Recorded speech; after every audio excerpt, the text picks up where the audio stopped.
খোকা ঘুমালো, পাড়া জোড়ালো, বর্গি এলো দেশে, বুলবুলিতে ধান খেয়েছে, খাজনা দেব কিসে? ধান ফুরলো, পান ফুরলো, খাজনার উপায় কি? আর কটা দিন সবুর করো, রসুন বুনেছি। ছোটবেলায় এই ছড়াটি শোনেননি এমন মানুষ খুব কমই আছে। আমাদের প্রত্যেকের ছোটবেলার সাথেই ওতপ্রোতভাবে জড়িয়ে আছে এই ছড়াটি। আমাদের যখন ঘুম আসতো না তখন আমাদের মা কিংবা দাদিরা এই ছড়াটি শুনিয়ে শুনিয়েই আমাদের ঘুম পাড়ানোর চেষ্টা করত। এই ছড়াটিতে এই যে বর্গি এলো দেশে, এই বর্গি মানে কারা? কারা আমাদের দেশে আসলে ভয়ে বাচ্চারা পর্যন্ত ঘুমিয়ে পড়তো? বর্গি শব্দটি আসলে কাদেরকে বোঝায় আর কেনই বা তারা এসেছিল এই দেশে? চলুন বন্ধুরা, বাংলা কিউরিওসিটির আজকের এই পর্বে আমরা জানবো এই বর্গি মানে কারা। প্রথমেই বলে নেই, নতুন হয়ে থাকলে অবশ্যই সাবস্ক্রাইব করতে ভুলবেন না এবং ফেসবুক পেজ থেকে দেখে থাকলে ফলো করে দিবেন। প্রাচীন কাল থেকেই বাংলা ছিল সম্পদ এবং ঐশ্বর্যে পরিপূর্ণ, আর তাই তো বিদেশি শাসকদের চোখ বরাবরই ছিল আমাদের এই সবুজ শ্যামল মাতৃভূমির প্রতি।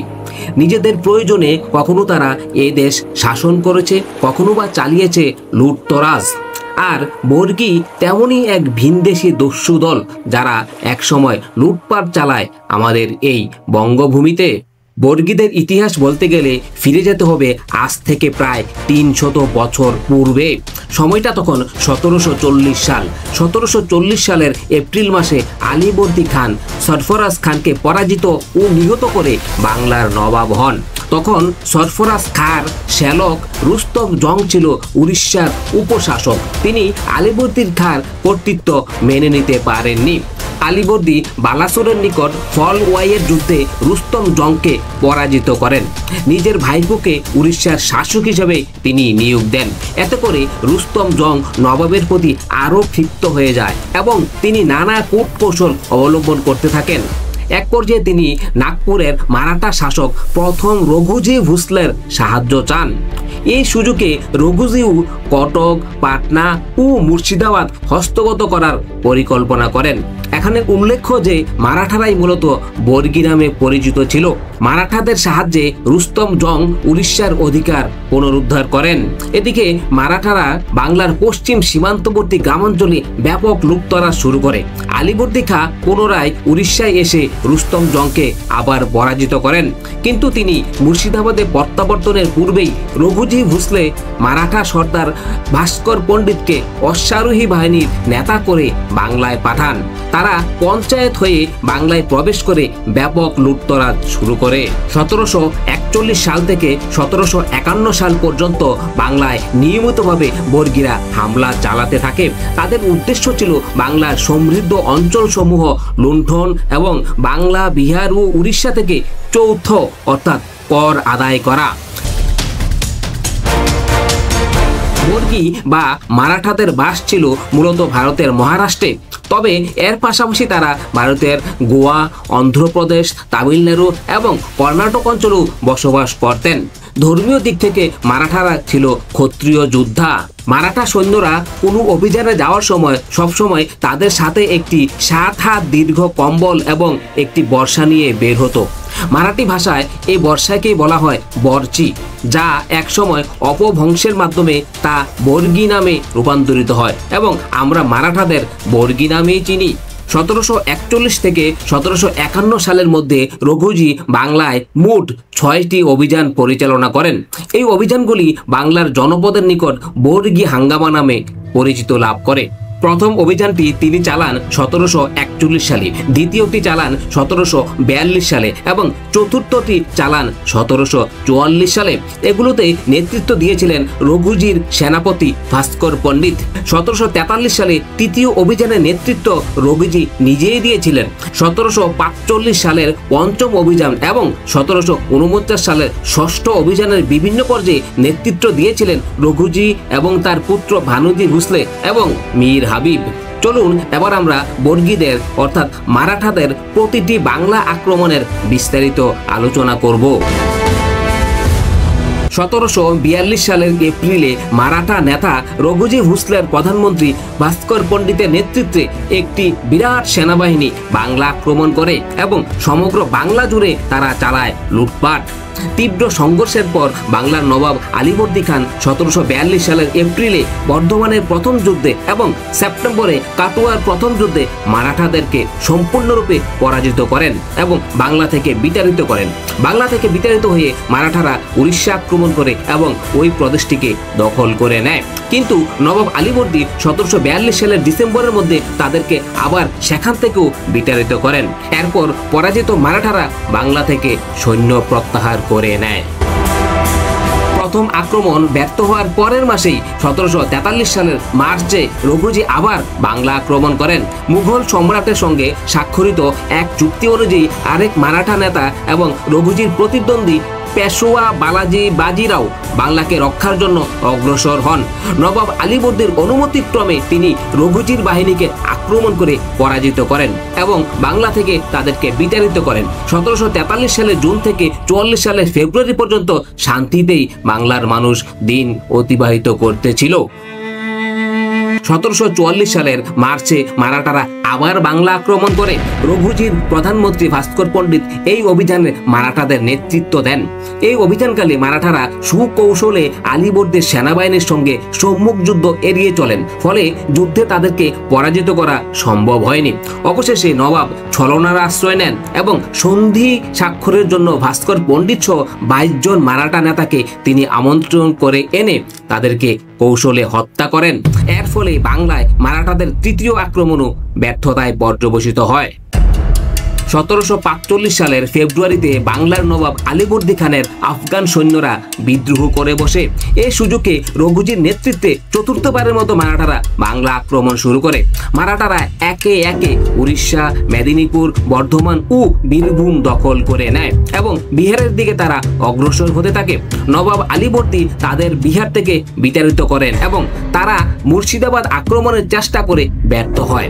1745 সালের ডিসেম্বরে কাটোয়ায় আলীবর্দী তাদের পরাজিত করেন এবং 1746 সালের এপ্রিলের মধ্যে তাদের আরো পিছু হটতে বাধ্য করেন। মারাঠারা মেদিনীপুরে আশ্রয় নেয়। 1746 সালের অক্টোবরে নবাবের সেনাপতি মীর জাফর মেদিনীপুর পুনরুদ্ধার করেন, কিন্তু পরের মাসেই মারাঠারা আবার মেদিনীপুরকে দখল করে নেয়। 1747 সালের মার্চে বর্ধমানের যুদ্ধে মারাঠারা পরাজিত হয়ে মেদিনীপুর থেকে পশ্চাদপসরণ করে। এ সময় আফগান বিদ্রোহীরা বিহার দখল করে নিলে আলীবর্দীকে তাদের বিরুদ্ধে অগ্রসর হতে হয়। 1748 সালের এপ্রিলের মধ্যে নবাব বিদ্রোহীদের দমন করেন এবং এরপর বাংলা থেকে মারাঠাদের তিনি বিতাড়িত করেন। 1749 সালের মে মাসে নবাব কটক পুনরুদ্ধার করেন এবং জুনের মধ্যে মারাঠাদের উড়িষ্যা থেকেও বিতাড়িত করেন। চতুর্থবারের মতো পরাজিত হওয়ার মাত্র এক সপ্তাহ পরেই 1749 সালের জুনে মারাঠারা আবার উড়িষ্যা আক্রমণ করে দখল করে নেয় এবং বাংলায় হানা দিতে থাকে। তীব্র সংঘর্ষের পর নবাব আলীবর্দী মারাঠাদেরকে বাংলা থেকে বিতাড়িত করতে সক্ষম হন, কিন্তু উড়িষ্যা মারাঠাদের দখলে থেকে যায়। দীর্ঘ 9 বছরব্যাপী বাংলায় হানা দিয়ে মারাঠারা দুর্ভোগ ব্যতীত কোনো কিছুই আর লাভ করতে পারেনি। অনুর্বর উড়িষ্যা প্রদেশ তাদের জন্য অতটা লাভজনক প্রমাণিত হয়নি এবং বাংলায় তাদের আক্রমণসমূহ সবসময় আলীবর্দীর ক্ষিপ্রতার দরুন ব্যর্থ হয়েছে। ফলে 1751 সালে রঘুজি সন্ধির প্রস্তাব দেন। বিভিন্ন অভ্যন্তরীণ সমস্যার সম্মুখীন হয়ে আলীবর্দী শেষ পর্যন্ত এই প্রস্তাব গ্রহণ করেন এবং 1751 সালের মে মাসে মারাঠাদের সঙ্গে তিনি একটি চুক্তি স্বাক্ষর করেন। 1751 সালের মে মাসে মীর জাফরের মধ্যস্থতায় আলীবর্দী রঘুজির সঙ্গে সন্ধি স্থাপন করেন। সন্ধির শর্তগুলি ছিল নিম্নরূপ: মীর হাবিব বাংলার নবাবের অধীনে উড়িষ্যার শাসনকর্তা নিযুক্ত হবেন। বাংলার নবাব মারাঠাদেরকে বাংলা ও বিহারের জন্য বার্ষিক 12 লক্ষ টাকা হারে যৌথ অর্থাৎ কর প্রদান করবেন। বাংলার নবাব যতদিন এই কর দেবেন ততদিন মারাঠারা বাংলায় আক্রমণ চালাবে না। সুবর্ণ রেখা নদী বাংলা ও উড়িষ্যার সীমান্ত হিসেবে চিহ্নিত হবে। এর ফলে দক্ষিণ মেদিনীপুর উড়িষ্যার সঙ্গে যুক্ত হয়। এই চুক্তি অনুযায়ী উড়িষ্যার উপর বাংলার নবাবের আনুষ্ঠানিক কর্তৃত্ব বজায় ছিল, যদিও প্রকৃতপক্ষে মীর হাবিব স্বাধীনভাবেই উড়িষ্যার শাসন কার্য পরিচালনা করতে থাকেন। কিন্তু 1752 সালের 24 আগস্ট জানুজির মারাঠা সৈন্যরা মীর হাবিবকে হত্যা করে। এরপর রঘুজি মুসলেউদ্দিন মোহাম্মদ খান নামক তার একজন মুসলিম সভাসদকে উড়িষ্যার শাসনকর্তা নিযুক্ত করেন। এর ফলে উড়িষ্যার উপর বাংলার নবাবের নিয়ন্ত্রণ কার্যত লোপ পায়। প্রকৃতপক্ষে উড়িষ্যা মারাঠা সাম্রাজ্যের নাগপুর রাজ্যের একটি প্রদেশে পরিণত হয়। বাংলায় মারাঠা আক্রমণকালে মারাঠা সৈন্যরা বাংলার জনসাধারণের উপর অবর্ণনীয় অত্যাচার ও নির্যাতন চালিয়েছিল। তারা নির্বিচারে সমগ্র বাংলা জুড়ে লুটতরাজ ও ধ্বংসযজ্ঞ চালিয়ে ত্রাসের রাজত্ব কায়েম করেছিল। 1742 সালের মে মাসে মুর্শিদাবাদ লুণ্ঠনের পর প্রত্যাবর্তনকালে মারাঠা হানাদারেরা প্রতিমধ্যে অসংখ্য গ্রাম জ্বালিয়ে দেন এবং জ্বলন্ত গ্রামসমূহের সারি তাদের পদচিহ্ন হিসেবে থেকে যায়। 1742 সালের জুনে মারাঠারা হুগলি দখল করার পর তাদের উপদ্রবে এই অঞ্চলের লোকের দুর্দশা চরমে পৌঁছায়। মারাঠারা অসংখ্য সাধারণ মানুষকে হত্যা করে। ধারণা করা হয় বাংলার প্রায় 4 লাখ অধিবাসী মারাঠা আক্রমণকারীদের হাতে প্রাণ হারিয়েছিল। বিপুল সংখ্যক নারী মারাঠাদের হাতে ধর্ষিত হয়েছিল। ফলে বহু মানুষ তাদের পরিবারের নারীদের সম্মান রক্ষার জন্য তাদের বাড়িঘর ত্যাগ করেন এবং গঙ্গা নদীর পূর্ব তীরে চলে গিয়ে গুদাগাড়িতে তারা আশ্রয় নেন। অনিয়মিত মারাঠা আক্রমণ গঙ্গা নদীর পূর্ব তীরের অঞ্চলেও নবাবের শাসনের প্রতি হুমকি হয়ে দাঁড়ায়। যেসব অঞ্চলের উপর নবাব কর্তৃত্ব হারিয়েছিলেন সেসব অঞ্চলে মারাঠা দলগুলো উদ্দেশ্যহীন ধ্বংস সাধন করে এবং অকথ্য অত্যাচার চালায়। মারাঠা লুণ্ঠনের ভয়ে বণিক এবং তাঁতিরা বীরভূম থেকে পালিয়ে যান। অন্যান্য অঞ্চলে মারাঠা ধ্বংসযজ্ঞে ভয় পেয়ে রেশমি বস্তু সামগ্রীর প্রস্তুতকারীরা পালিয়ে যায়। রেশম এবং কাপড়ের কারখানা ও বিক্রয় কেন্দ্রগুলো পরিত্যক্ত হয়ে পড়ে। খাদ্যশস্য দুর্লভ হয়ে পড়ে এবং ব্যবসা বাণিজ্য সব ধরনের সমস্যার সম্মুখীন হয়। 1742 সালের সেপ্টেম্বরে কাটুয়ার যুদ্ধে পরাজয়ের পর পলাতক মারাঠা সৈন্যরা মেদিনীপুরে যায়। সেখানকার একটি বিখ্যাত রেশম পালন কেন্দ্র রাধানগর লুট করে এবং জ্বালিয়ে দেয়। এরকম ভাবে দীর্ঘ 10 বছর ব্যাপী মারাঠা হানাদারেরা বাংলার জনগণের বিরুদ্ধে বিভিন্ন যুদ্ধ অপরাধে লিপ্ত ছিল। 1743 সালে মারাঠা সাম্রাজ্যের পেশোয়া এবং রঘুজির প্রতিদ্বন্দ্বী বালাজি মুঘল সম্রাটের সঙ্গে স্বাক্ষরিত এক চুক্তি অনুযায়ী রঘুজির হানাদার বাহিনীর হাত থেকে বাংলাকে রক্ষা করার জন্য বাংলায় প্রবেশ করেছিলেন। কিন্তু লুটতরাজের ব্যাপারে বালাজির রক্ষক বাহিনীও পিছিয়ে ছিল না। অবশেষে 1751 সালে শান্তি চুক্তি স্বাক্ষরের মধ্য দিয়ে মারাঠা আক্রমণের সমাপ্তি ঘটলে বাংলার জনগণের দুর্ভোগের অবসান ঘটে এবং শেষ পর্যন্ত এই বর্গীদের হাত থেকে বাংলা রক্ষা পায়। ভিডিওটি শেষ পর্যন্ত দেখার জন্য আপনাকে অসংখ্য ধন্যবাদ। সাবস্ক্রাইব করে আমাদের সঙ্গে থাকবেন।